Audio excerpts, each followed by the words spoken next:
कभी बसपा सुप्रीमो मायावती की राजनीति सड़क से संसद तक नजर आती थी, लेकिन आज वही राजनीति सोशल मीडिया तक सिमट कर रह गई है। आखिर इसके पीछे का कारण क्या है? मायावती क्यों नहीं खुलकर सड़कों पर आती? क्यों नहीं उनका आज एक भी सांसद संसद में नजर आता नहीं है? ये सवाल बहुत बड़ा है कि मायावती की पार्टी जो एक राष्ट्रीय पार्टी होने का दावा करती है, संख्या बल भी उतना है, लेकिन उस स्तर पर नजर नहीं आती। जहां पर हम 400 प्लस विधानसभा सीट वाले राज्य उत्तर प्रदेश की बात करें तो एक विधायक नजर आता है। राज्यसभा की संख्या की बात करें तो उसमें सिर्फ एक सदस्य नजर आता है। यूपी विधान परिषद की बात करें तो एक भी सदस्य नहीं है। ये सवाल या आंकड़े बहुत दिलचस्प होने चाहिए थे, लेकिन आज क्यों ये शून्य और एक पर सिमट कर रह गए? और लोकसभा के अभी हालिया चुनाव की बात करें, तैयारी करने के लिए पूरा वक्त था। भाई आनंद के साथ साथ भतीजा आकाश भी तैयार था। अब की बार ताकत दोगुनी बढ़ चुकी थी, लेकिन फिर भी संख्या बल घट गया पूरी तरीके से। कभी 5-10 सांसद हुआ करते थे। पिछली बार 10 सांसद सपा के साथ गठबंधन में रहकर जीते थे, लेकिन इस बार 0। और दूसरी तरफ एक अकेले चंद्रशेखर आजाद हैं जो अकेले चुनाव लड़े अपनी पार्टी के सिंबल पर और चुनाव लड़कर सांसद भी बन गए। आज सवाल यही है कि भविष्य के नजरिए से आकाश बेहतर या फिर आजाद बेहतर? क्योंकि मायावती ने हाल फिलहाल में अपनी पार्टी में बड़े बदलाव करते हुए कुछ नेशनल कोऑर्डिनेटर घोषित जरूर करे, और chief national coordinator Akash Anand को भले ही बना दिया गया हो, लेकिन दूसरी तरफ चंद्रशेखर की ताकत बढ़ती जा रही है। यह अंदाजा लगाया जा रहा है कि दलित राजनीति पर भविष्य में जिस युवा नेता का प्रभाव रहेगा वो आकाश नहीं बल्कि चंद्रशेखर आजाद होंगे। क्योंकि संख्या बल और आंकड़ों के आधार पर और चुनाव लड़ने के बाद जो नतीजे प्राप्त हुए, हम उसकी बात कर रहे हैं, हवाई दावों की नहीं। इसी मुद्दे पर चर्चा करते हैं। वफा सर हमारे खास सहयोगी मौजूद हैं। सर, मायावती ने जिस तरीके से आकाश को आगे बढ़ाने का काम किया, जब आकाश ज्यादा बयानबाजी कर रहे थे लोकसभा चुनाव के वक्त, बीजेपी को भी निशाने पर रख रहे थे, तो उन पर FIR दर्ज हुई और उन्हें हटा दिया गया पदों से और चुनाव में प्रचार करने से भी रोक दिया गया। दूसरी तरफ आजाद लगातार माहौल बनाते रहे और जीत भी गए। इसको आप कैसे देख रहे हैं कि क्या मायावती आकाश को इस तरीके से आगे बढ़ाना चाहती हैं कि मेरी ही बात मानो, अपना दिमाग मत चलाओ? क्योंकि ये भी बहुत से लोग कहते हैं कि अगर मायावती आकाश की जगह आजाद को चुनती तो ज्यादा बेहतर रहता। इसको कैसे देखते हैं?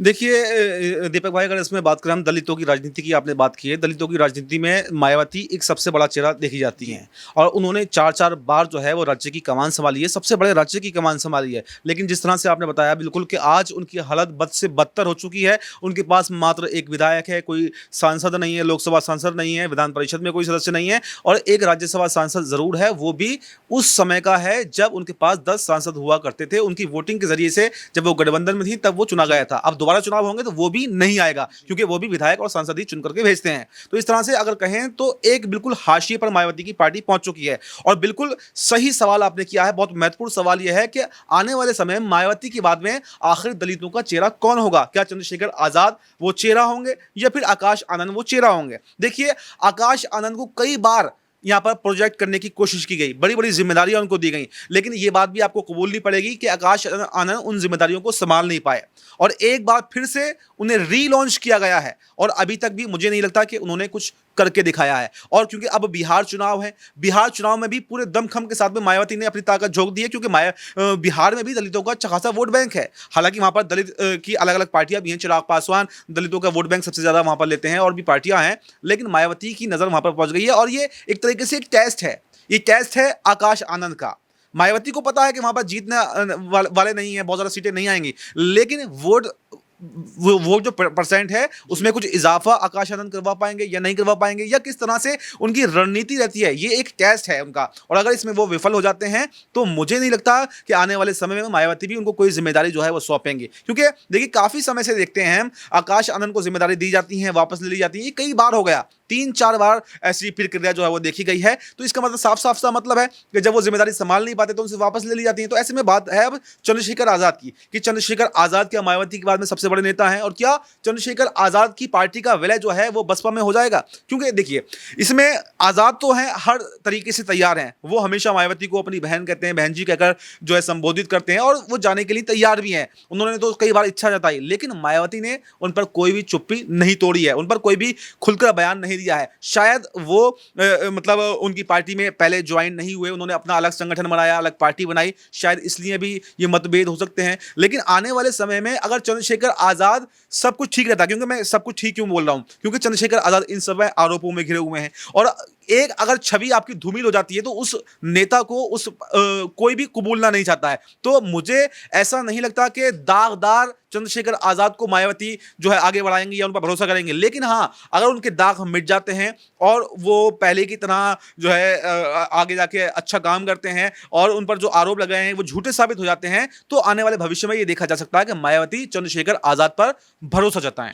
देखिए, एक समय था जब दिल्ली की राजनीति में अरविंद केजरीवाल ने शुरुआत करी थी। साल 2013 का वो वक्त जब चुनावी मैदान में पहली बार उनकी पार्टी उतरी, तब उस वक्त सिर्फ हर किसी ने अरविंद केजरीवाल का नाम ही सुना था, क्योंकि अन्ना हजारे के उस आंदोलन से निकल कर आगे आए थे। लेकिन एक केजरीवाल ने पूरी दिल्ली की सियासत ही नहीं बल्कि कांग्रेस पार्टी के लिए ऐसा बुरा दौर शुरू कर दिया कि पहले दिल्ली, फिर पंजाब, फिर अब गुजरात, फिर गोवा जैसे राज्यों में धीरे धीरे अपनी पकड़ मजबूत कर रहे हैं। यानी एक राष्ट्रीय पार्टी का वोट बैंक अपनी तरफ ट्रांसफर करा लिया सिर्फ एक चेहरे ने।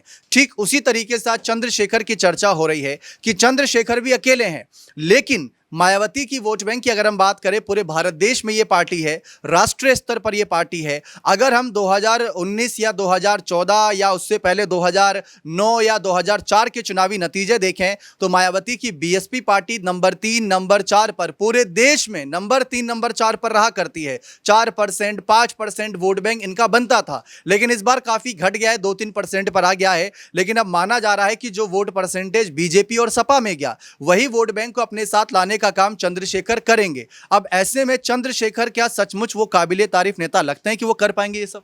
देखिए, उनके अंदर ताकत तो है। उन्होंने जिस तरह से अपनी पार्टी अपने दम पर, अकेले दम पर खड़ी की और पहली बार उन्होंने संसदीय का चुनाव लड़ा और वो जीता, तो उनकी काबिलियत पर शक नहीं किया जा सकता। जबकि आकाश आनंद जो है वो कुछ भी बड़ा काम नहीं कर पाए, तो काबिलियत तो चंद्रशेखर आजाद में है। लेकिन सवाल यह है कि पहली बार में वो आरोपों में गिर गए, और जब तक मैंने जिस तरह से बताया कि अगर आपकी छवि धूमिल हो जाती है तो ना जनता आपको पसंद करती है और ना ही आपको आगे बढ़ने के अवसर मिलते हैं। तो बात है सारी छवि की। तो ऐसे में आने वाले समय यह भी देखा जा सकता है कि चंद्रशेखर आजाद की छवि अगर धूमिल होती है या उन पर आरोप सिद्ध हो जाते हैं तो कोई और नेता भी सामने निकल करके आ सकता है। क्योंकि आपको याद होगा, एक जमाना कांग्रेस का था, उस समय कोई पार्टी दूर दूर तक नहीं दिखा करती थी। जब राजीव गांधी थे तो 400 पार सीटें लेकर के आए थे, उस समय किसी पार्टी का आता पता नहीं था। उस वक्त अगर आप देखें 1984 में बीजेपी ने 2 सीटों के साथ में शुरुआत की थी और आज वो कहां से कहां पहुंच गई। तो देखिए, ये राजनीति का खेल है, कितनी पार्टियों का उदय हुआ, कितनी पार्टियों का अस्त हुआ, ये राजनीति में चलता रहता है। तो ऐसे में ये भी कोई नई बात नहीं होगी कि अगर मायावती, चंद्रशेखर आजाद दोनों ही खत्म हो जाए तो कोई नया चेहरा भी उभर सकता है। क्योंकि चंद्रशेखर आजाद को भी आप याद कीजिए, 2015-16 से पहले कोई जानता नहीं था।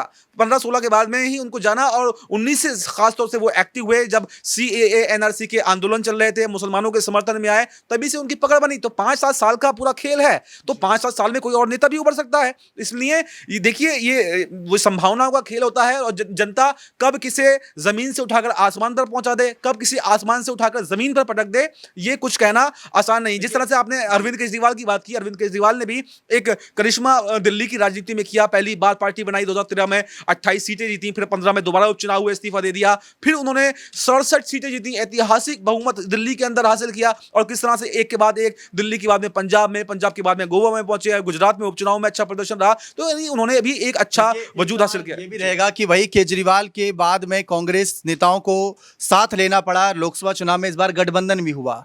लेकिन अगर हम बात करें मायावती की, तो जैसा कि आपने कहा, चंद्रशेखर को पहले कोई नहीं जानता था, 2019 के बाद पहचान मिली। 2022 में योगी के खिलाफ चुनाव लड़ा, जो आज मुख्यमंत्री हैं उत्तर प्रदेश के। 2024 में नगीना सीट से जीत भी गए। इतना लंबा, करीब 7-8 साल, करीब ज़्यादा वक्त हो चुका है राजनीति में, लेकिन एक बार भी मायावती के मुंह से चंद्रशेखर के नाम तक की जिक्र हमने कभी नहीं सुना।